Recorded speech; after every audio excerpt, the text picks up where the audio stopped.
It's good to have you back. If you've been following along with us, you have been chronicling the fallout from the process of industrialization. We've traced its economic fallout, we've talked about political fallout. Today, what we're going to do is we're going to talk about the cultural fallout of industrialization, the impact that this will make on American culture, broadly defined. I want to begin this conversation by introducing you to a concept known as Transcendentalism.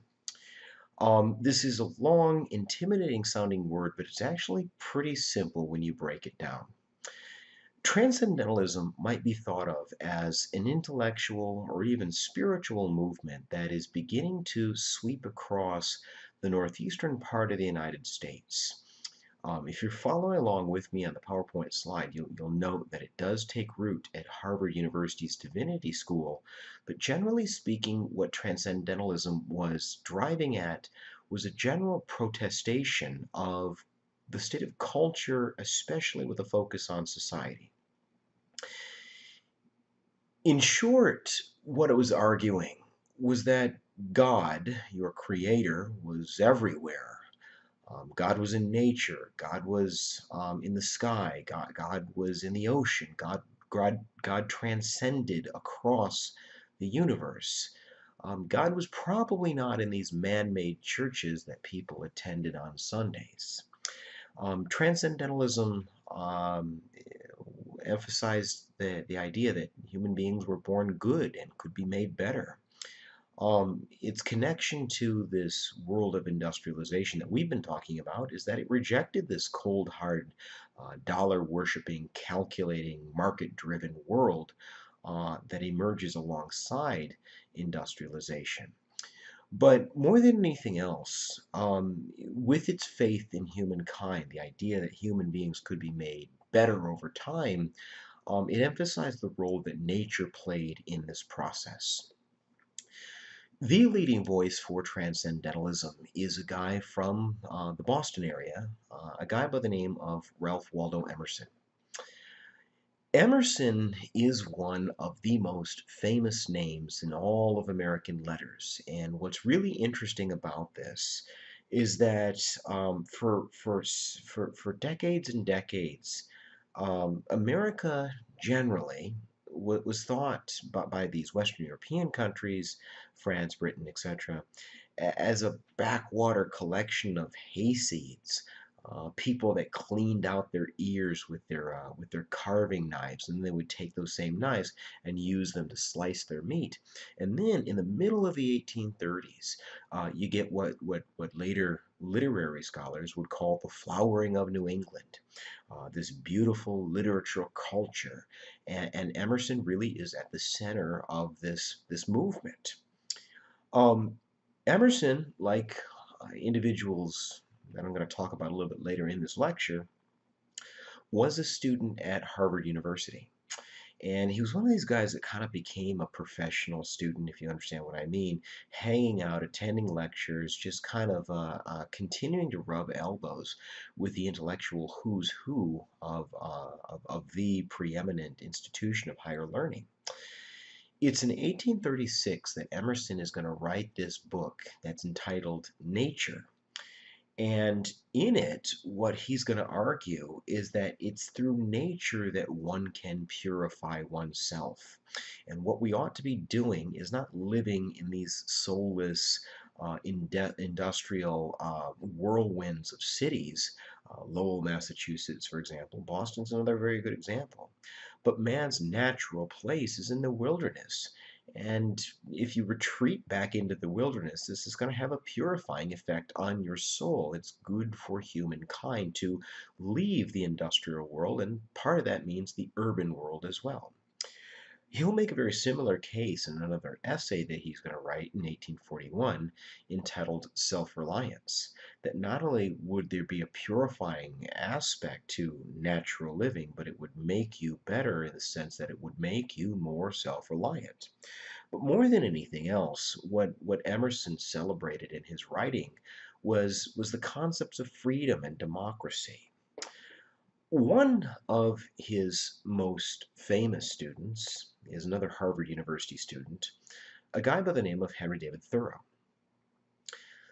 Thoreau was a son, one of two, of a pencil maker in the greater Boston area um, that could only really afford to send one of his sons to school, and ultimately he chose Henry David.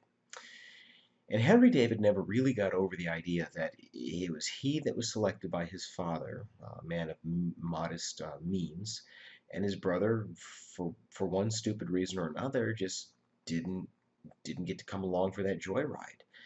In this, as far as Thoreau was concerned, was very, very depressing. His general state might be described as relatively depressed until he bumps into until Thoreau bumps into Ralph Waldo Emerson. And one of the things that Emerson says is, listen, I think I can get you over the hump with this whole depression thing if you really want to find yourself. My family owns a cottage on this, really what it is a lake, but it was called a pond. It's this little cottage that's there on Walden Pond near Concord, Massachusetts. And if you live there, if you live the natural life, I'm pretty sure that this will have the effect that you want on your soul. And so what Thoreau does is he takes Emerson up on this and he lives in this little cabin. It's really just a one-room cabin in the wilderness. He lives off the land. He keeps a journal. And a lot of this journaling that he's doing is not just tracing his feelings. In a lot of ways, Thoreau is a naturalist. He's a scientist in that respect.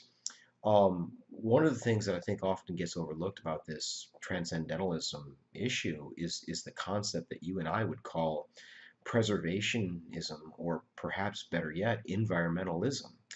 Um, Thoreau would be, excuse the pun, very thorough when it comes to keeping notes on the things that he saw all around him. The fish that lived in Walden, how deep Walden was in various spots of it, the types of trees that that grew well and grew around Walden.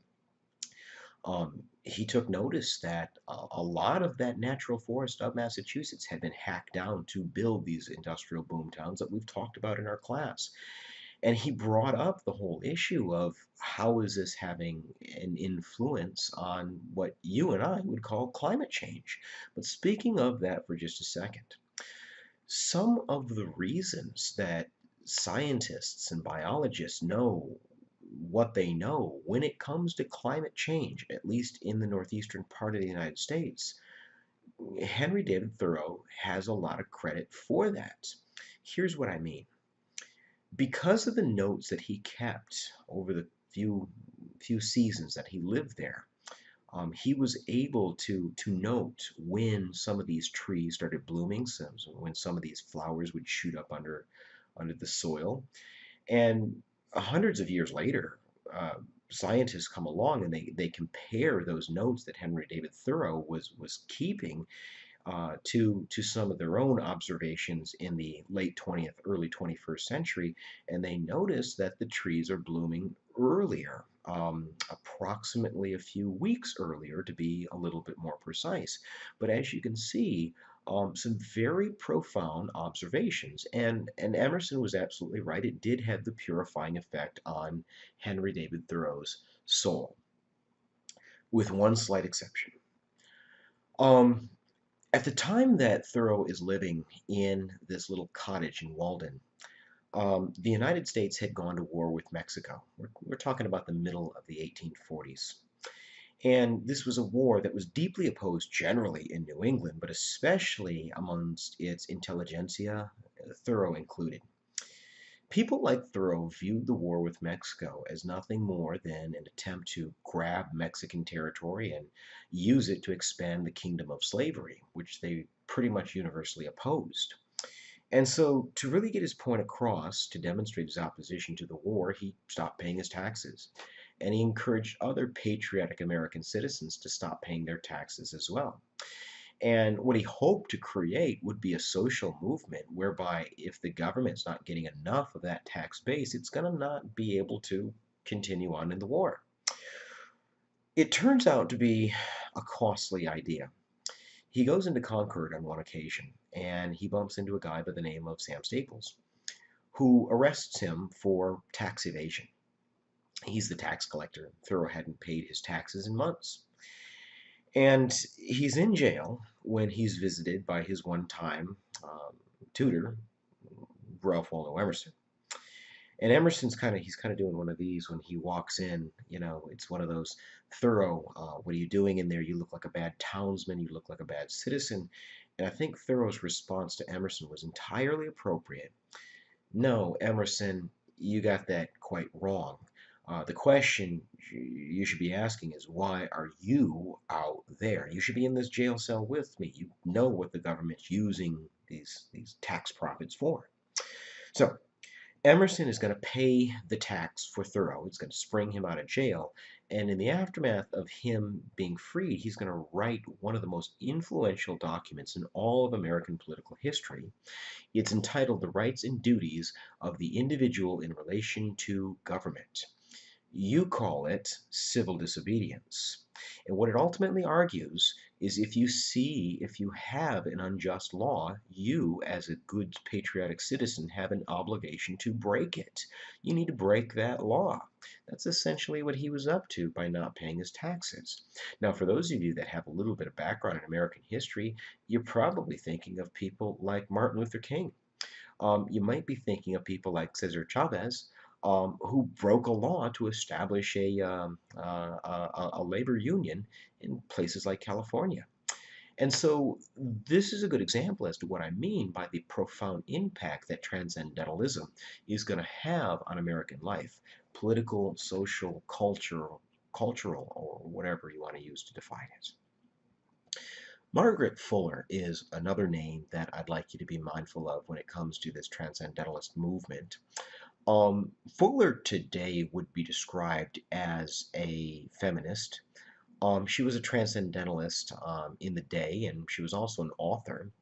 And in books that she published, including Woman in the 19th Century, what she was doing is she was pushing for the full development of personhood for women.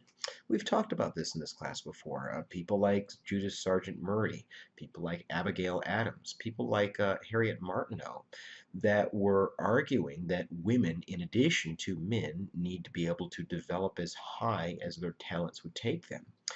This was a relatively controversial thing to write, even as late as the 1840s, but Margaret Fuller wrote them.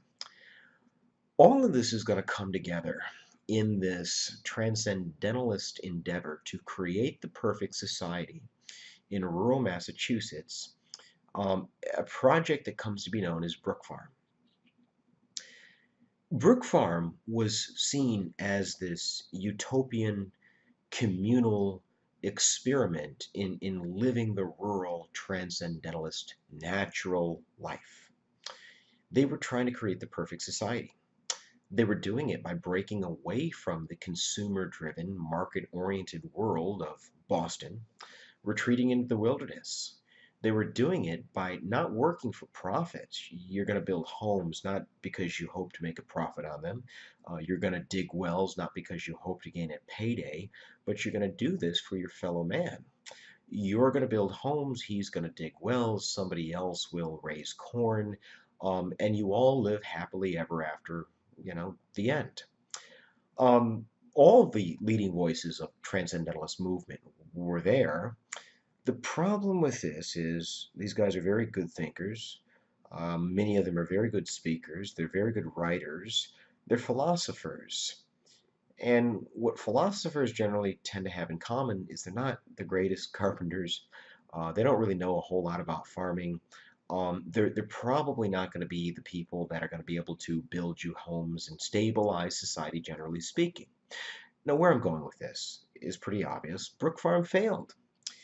It fails, and it fails badly, but what does survive about Brook Farm, and what I need you to understand about it, is that its concept would live on into the future. The concept of leaving the industrialized, market-oriented city life and retreating into the wilderness to live the communal life and, as best possible, a utopian life. With the time that we have remaining, I'd like to take you through a few examples to demonstrate what I mean. One of them would be a religious group calling themselves the United Societies of Believers in Christ's Second Appearing. This group was led by a lady from England. She was a transplant, and her name was Anne Lee. Later on, she would convince herself that and many around her, that she, in fact, was the second coming of Christ, and she adopted the name Mother Anne Lee. More importantly, she put together this organization of religious devotees that came to call themselves the Shakers. What they did is they retreated into the wilderness and they set up these Shaker utopian societies. And it was complete communism. And I don't mean Karl Marx communism. I mean communism as in they lived together, they worked together, they ate together. They did everything together, and they did so not necessarily for profit, but for the utopian living. They withdrew from the world, if you will. What I also want you to know about the Shakers is that their treatment of women was far, far more egalitarian than anywhere else you would have really found at that particular moment. There's a reason for this. One of the things that the Shakers insisted upon was no sexual relationships. And this is going to explain two things. It's going to explain how and why women were treated better. Because the lack of sexuality relieved women of the responsibility of child rearing, they were now more capable of making decisions. It alleviated one of those excuses that men used for years and years to keep women down in that particular capacity. The other thing that this is going to do is it's going to give the Shakers their name. To relieve themselves of all of this pent-up sexual energy, they had to do this dance that, shall we say, was a bit exotic, and they would shake, and apparently this would release all of that energy, and this was what allowed them to continue living that style of life. Here's one last little problem when it comes to the Shakers. If you're not going to have any sexual relationships, that's going to mean it's going to be really, really difficult to reproduce the next generation of little Shakers. You've got recruitment, and when that dies off, there's a very good chance that the Shakers are going to die off with it, which is why the Shakers were not all that successful when it comes to this experiment in the communal living. There's another group I'd like you to be mindful of, and that would be the Fourierists. Fourierism traces its roots to a French philosopher by the name of Charles Fourier, who devised this idea of a phalanx. The phalanx was more or less the society, but wealth was determined by one's job, not necessarily how well somebody could usurp the economic system, how well they could exploit one's labor. The harder the job, the more difficult, the less desirable the job, the more money it paid. It was this utopian society where workers were essentially all leaders. It was a good idea in its conceptualization. Certainly, it was a very small d democratic society. It had a very liberal social agenda, but at the end of the day, it too is going to fail. The problem is there's plenty of leadership, but not a whole lot of dissemination of power. If everyone's a leader and everyone has equality to make these decisions, there's a very good chance that you never get anything done. So much like the Shakers, the Fourierists are not very successful when it comes to this rural communal living in the middle of the 19th century. There's one more group that I want to talk about, and they actually are quite successful. That would be the Mormons. The Mormons, like the Shakers, are going to be a religious group, and they're going to trace their roots back to Joseph Smith. Smith was a man from upstate New York who had, he proclaimed, found these golden tablets in the hills of New York. And on these tablets were inscriptions of what he claimed was an ancient Middle Eastern society. He deciphered this language, and it told the story of this ancient Babylonian society's immigration to the Americas. What ultimately this is going to go on to become is what you and I call the Book of Mormon. And Joseph Smith would later on add the term of Latter-day Saints. The reason I tell you that is Joseph Smith, and he certainly was not alone here, really did believe that they were living in the end of times, and this Church of Latter-day Saints was approaching the day when Christ would make his triumphant return to earth. Um, the Mormons are going to attempt to establish paradise on earth in Nauvoo, Illinois. And in 1844, they're going to run into trouble.